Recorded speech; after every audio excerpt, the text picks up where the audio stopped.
தொண பேசிட்டு இருக்காத, வாய் மூடு. எதுக்கு இப்ப தேவையில்லாம கத்திக்கிட்டு இருக்க? கக்காஷி சென்சே ஆரம்பத்துல இருந்து இப்படிதான் உனக்கு தெரியாதா?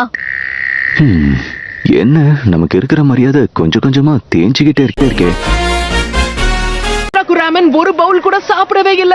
நீ மட்டும் கிடையாது, எனக்கும் பயங்கரமா பசிக்குது. நேத்து தான் ரொம்ப உழைச்சோம்ல. அப்புறம் எதுக்கு வெயிட் பண்றோம்? நேரா இச்சிராகு ராமனுக்கு போலாம் வாங்க. சரி. நான் சொல்ற ஒவ்வொரு வார்த்தையும் ரசிச்சு ரசிச்சு கேட்டுட்டு இருந்த அந்த 2 குழந்தைங்க எங்க போனாங்க தெரியலையே. அஞ்சு வண்ண பூவே. என்ன உன்னால இந்த வேலை எல்லாம் பண்ண முடியாதா? ஆமா, எனக்கு இது சுத்தமா பிடிக்கல. என்னுடைய தகுதிக்கு நான் எப்படி இந்த மாதிரி C-ரேங்க் மிஷனுக்கு போறது? ஆரம்பிச்சுட்டான். இதத்தான் வேண்டான்னு சொன்னேன். நீ கொஞ்சம் பொறுமையா இரு நருட்டோ. நீ சொன்ன பேச்சு கேட்கலன்னு வை, அதுக்கும் என்னதான் திட்டுவாங்க.